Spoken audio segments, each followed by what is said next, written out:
Baylor women's basketball did release the non-conference schedule for the most part, and I only say it for the most part, and you'll know why later. First of all, there's a practice game against Hardin Simmons, a Division III school, November 3rd at 6 p.m. Central Time. This is more like a glorified practice, if we're being honest here. I mean, and it's important to get them out of the game healthy too. So, yeah, that's kind of important. But the first regular season game of the season is against Southern, and they were an NCAA tournament team last year, only because they won their conference tournament. They were like a round of 68. So at 7 p.m. Central Time on November 6th. Of course, the following game is against Utah, November 14th, and we don't know the time for that or the station for that. And we'll know some of these games we don't know the time or the station at all right now, but we'll know down the line. And obviously, Utah is the most I would say they're the most dangerous team in the non-conference slate for Baylor that is known right now. They return a lot of production. Like I said, Baylor is going to play Utah, and they're going to host them even. And they added a few transfers, like I said in that video a while ago. So that's a good test. Harvard is the next game, November 19th at 1 p.m. Central Time. They didn't make an NCAA tournament last year, but they made it to the WNIT, and they finished in the grade 8, as in like the Elite 8 and the WNIT. So yeah, and they return a lot of production, some production as well. So they're not going to be like some cakewalk by any stretch of the imagination. But still, November 24th is against Mid-East State, and they were a losing record team a year ago. I mean, they were. So it really no need to address that game. November 26th is Alcorn State. And that's another losing record team, and we don't know the time on that either. So, but then the following game is November 30th. On November 30th against SMU at SMU, and I know SMU pushed us last year, but Baylor last year, but Asia Blackwell got hurt in that game, and that's probably when the season kind of turned not really downhill, but not having her hurt the team, to be honest. And they were like a WNIT team last year. And in the second round at that. So they're no slouch, so to speak.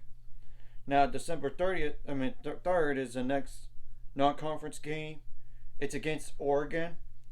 And I know in the past they've been to the NCAA tournament, but this past year they were a WNIT team and they were in the grade 8. They might be better this year, so. Then December 14th, they play against Delaware State at 11 a.m. Central Time. They were a losing record team a year ago. No need to worry about them. Then we get Miami, Florida, and it's in San Antonio for that game, by the way, as a neutral site, as part of a Hall of Fame series.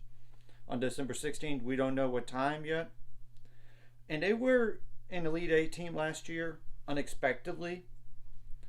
But they lost some key pieces, so I don't know how good they're going to be. So, and the last two non-conference games are December 20th and December 21st. And both of those games are in West Palm Beach, Florida for the West Palm Beach Classic. We don't know either of those games right now in terms of the opponent or the time or anything like that. So, yeah. So, Baylor plays up to like 3 NCAA tournament teams from a year ago with 3 WNIT teams. So it's really a good balance in terms of who Baylor's playing this year in terms of quality-wise. We just don't know about the West Palm Beach one. That's those 2 games. So I really don't know. It could very well be up to 5 NCAA tournament teams or 4. It could be just 3. Maybe both of those games are WNIT teams. That's up to 5 games potentially, or losing record teams. That could be up to 5 potentially. But you get the point, though. And it's probably a good thing they're playing Utah early on, especially when they need to know where they're at.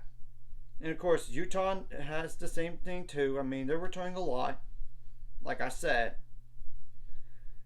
So yeah, it's going to be an interesting matchup in Waco, especially when they're going to be conference mates in a year from now. Of course, they did release their non-conf. I mean, they did release their conference slate. I mean, a while back, but in terms of like who's home and away, who's at home only, who's away. And I know I did a separate video for that, but I'm going to just say that the Big 12 might, for them, like, they have literally 8 NCAA tournament teams on their schedule. 5 of those games are on the road, though. So they're going to be battle tested, as you could tell. Though I don't know if there's like a team that is a elite team besides Baylor in a Big 12 this year.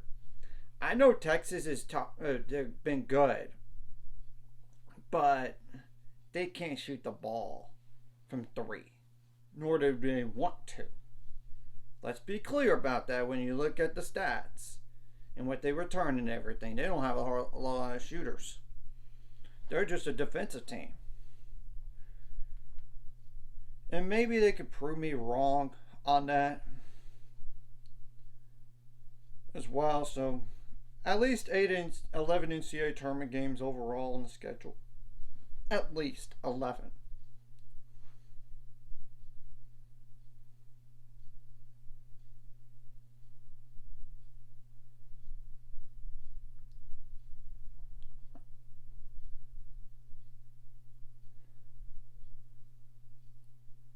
And I want to go over now the who does Baylor play, like both home and away, just away and just at home. I know I already did that before. We still don't know the times or the dates yet. I mean, times, nor days, nor TV station for all of those yet. So we don't know right now. And Baylor will play home and away against Kansas, Oklahoma State, Texas, and Texas, West Virginia, and Houston. Road trips to BYU, Cincinnati, Iowa State, and Oklahoma. Baylor will also play at home against UCF, Kansas State, TCU, and Texas Tech.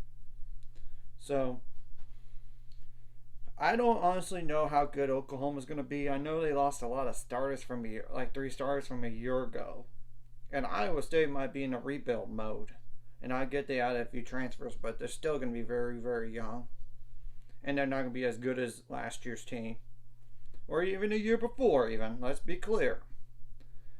And none of the teams last year in the Big 12 made it to the Sweet 16 a year ago. Hopefully that changes. It wasn't a great league last year.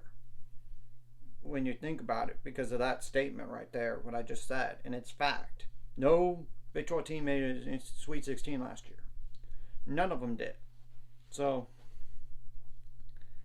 we'll see if they finally, this upcoming year, they get a Sweet 16 team.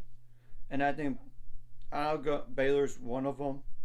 But I'm going to go over like that at a different time, like for the floor and ceiling for Baylor women's basketball. Once I go over the roster as well when the season comes closer. So, and I know they should be better because of more depth, first of all, than a year ago. They have a little more height. I mean, too. I mean, not just like depth. I mean, not just the number of players, but the quality-wise. It's potentially 10 deep. So, yeah. Anyways, if you like this content, like and subscribe, and see you guys later. 600 subscribers now.